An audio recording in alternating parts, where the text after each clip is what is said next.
Safety always first. So before you jack the car up, make sure that you've loosened the wheel nuts.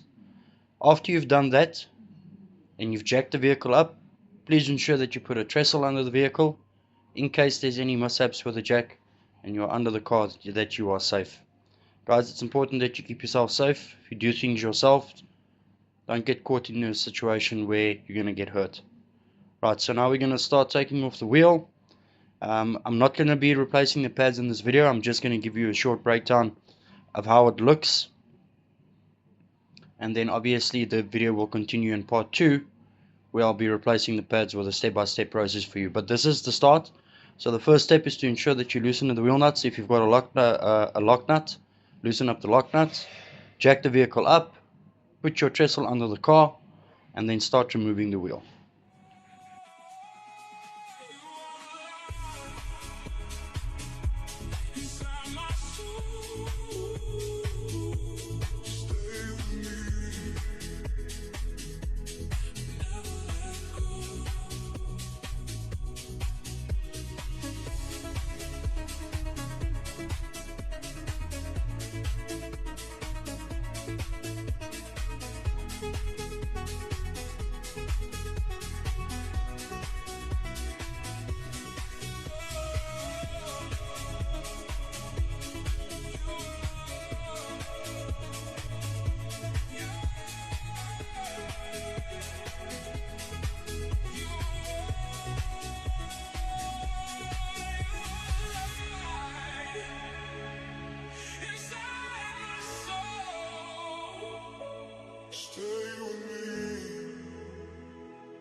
So now the wheel has been removed.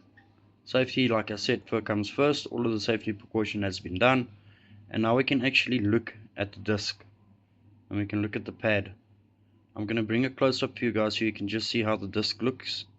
Now that little spring thing that you see there is called a rattle clip. That is used so to ensure that the pad doesn't rattle. When you do your pad replacements and you buy your pads, you normally do get this clip with. Important to change that.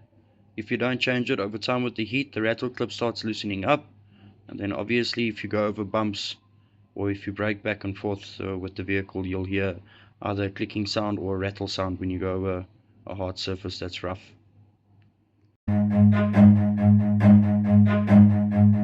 Run.